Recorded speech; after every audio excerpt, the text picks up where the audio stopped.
भारत माता की जय। देशवासियों, जय गौ माता। तो आज हमारे साथ हैं वैद्य जी रमेश चंद जी और हमारे गुरु जी वैद्यराज जीतराम शास्त्री जी आ रहे हैं। तो आपको नई से नई वीडियोस हमेशा बनाते रहते हैं हम आपके लिए, जिससे किसी का भला हो सके और हर विषय पर चर्चा होती रहती है हमारी। तो आज भी हम चर्चा करते हैं। जैसे कि गुरु जी, अभी हमारे पास एक मरीज आए थे जो कह रहे थे हमारी तिल्ली बढ़ी हुई है, लीवर ठीक है। वो आपने उन्हें कहा कि ऐसा नहीं हो सकता, तो उसके बारे में आपने क्या दवाई बताई उन्हें और उसके बारे में बताइए थोड़ा।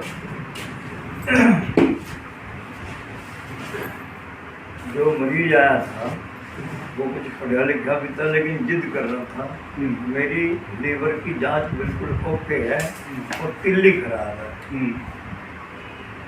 मैंने उसे समझाया कि भाई कहीं ऐसा भी हो जाएगा कि रसोई तो ठीक काम कर रही हो हैं और आगे जिमाने वाले खराब हो हैं, ये पागलपन की बात है ना। तो मैंने कहा कि लीवर की खराबी के बिना तिल्ली खराब नहीं हो सकती।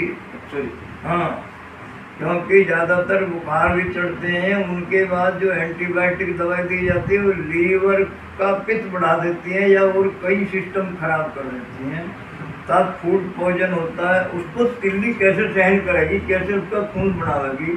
खराब रस मिलेगा उसे ऊपर लीवर से तो नहीं बढ़ाएगी, बढ़िया रस मिलेगा उसे ओके खून बढ़ावेगी। तो ये बहुत सारी बात है और दवाई बता देंगे। और गुरु जी इसकी दवाई बता दें अगर तिल्ली में कोई दिक्कत हो जाए तो। हेलो देशवासियों, सुनो, बहुत से गाँव में इंद्रायण की बेल, खरबूजे जैसी बेल होती है, उसमें तरबूज जैसी बेल होती है और फल लगते हैं खरबूजे जैसे, कड़वे लगते हैं, उन्हें कौड़तुम्बे कहते हैं, कहीं कहीं बसलुम्बे कहते हैं। इस तरह नहीं तो बाजार में सूखे हुए इंद्रायण मिलते हैं। अगर हरा इंद्रायण आपको मिल रहा है तो एक बड़ा फल लें और 50 ग्राम शक्कर लाल और 10 ग्राम नमक लें। इसे 3 किलो पानी में उबाल करके जब 1 किलो पानी या 750 ग्राम के लगभग पानी रह जाए, इसमें 10-20 ग्राम गन्ने का या जामुन का सिरका डाल दिया जाए। इसको हम जो है 30-30 मिलीग्राम पीवें सुबह शाम खाने के बाद, तो तिल्ली कट के ठीक हो जाती है और लीवर ठीक हो जाता है। हेपेटाइटिस बी की भी यही दवा है, पीलिया को तो बिल्कुल ठीक करती है ये और भूख बढ़ाती है। यहीं तक नहीं, पशुओं को भी ये ठीक करती है। इसकी बढ़ी हुई मात्रा आधी नाड़ दे दी जाए तो। बहुत बहुत धन्यवाद गुरु जी ये जानकारी देने के लिए। देखिए, आपको इसकी दवाई बताई है तिल्ली की। अगर किसी को समस्या है तो उसको ज़रूर बताएं, जिससे किसी का भला हो सके। तो नमस्कार वैद्य जी, आजकल मैं आपसे एक प्रश्न पूछना चाहता हूँ। मांसाहार का जो रिवाज है बढ़ता चला जा रहा है, तो ये सही है या गलत है? मांसाहार इंसान को करना चाहिए या नहीं? बहुत गलत है।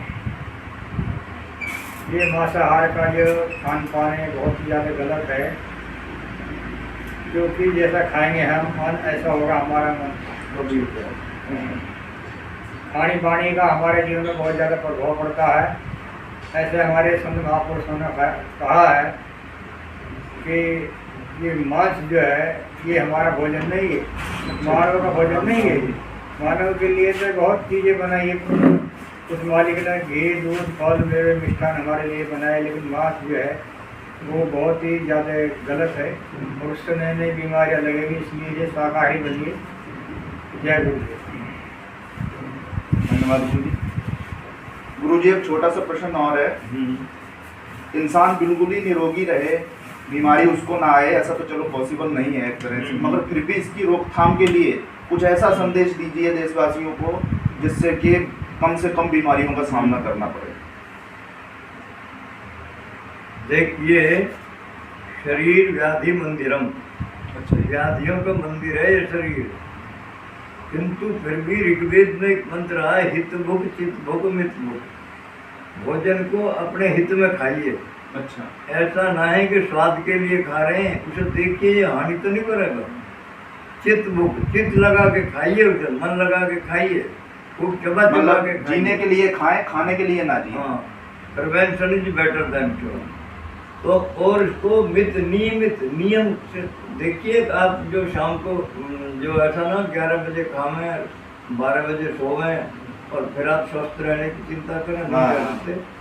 इसी प्रकार उसको जो है हितभुक चित्तभुक मितभुक के द्वारा उस भोजन को जो है करें, मन लगा के करें। भोजन का मतलब है ऊर्जा उत्पन्न करने वाला पदार्थ। ऊर्जा कैसी होनी चाहिए? सात्विक होनी चाहिए। तामसी ऊर्जा तो आपस में लड़ाई करवाएगी।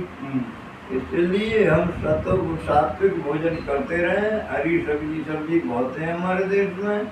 मांस की बात तो जब है जब कहीं आप जो फौज में लड़ रहे हैं, घोड़े को भी खा के फौज में लड़ेंगे तो भी आपको जो है पाप नहीं लगेगा। या आप पिथौरागढ़ में पैदा हुए हैं तो पिथौरागढ़ में आपको क्या मिलेगा? बकरा खाइए आप। लेकिन क्या जहाँ सब कुछ पदार्थ नहीं है मनुष्य, वहाँ वो शाकाहारी ही रहना चाहिए। मनुष्य का शाकाहारी ही पैदा किया। मनुष्य किसान वगैरह वैज्ञानिक भी यही है। अमेरिका जैसे देश में शाकाहार बढ़ता जा रहा है, इसलिए आप भी इस पर ध्यान दें। बहुत बहुत धन्यवाद आपका गुरुजी, आपका भी धन्यवाद जी। और ज़्यादा से ज़्यादा हमारी वीडियो को लाइक करें, शेयर करें और चैनल को सब्सक्राइब जरूर करें और बेल आइकन प्रेस करें, जिससे कि आने वाली नई वीडियो सबसे पहले आपको देखने को मिले। बहुत धन्यवाद। आ जाओ भाई।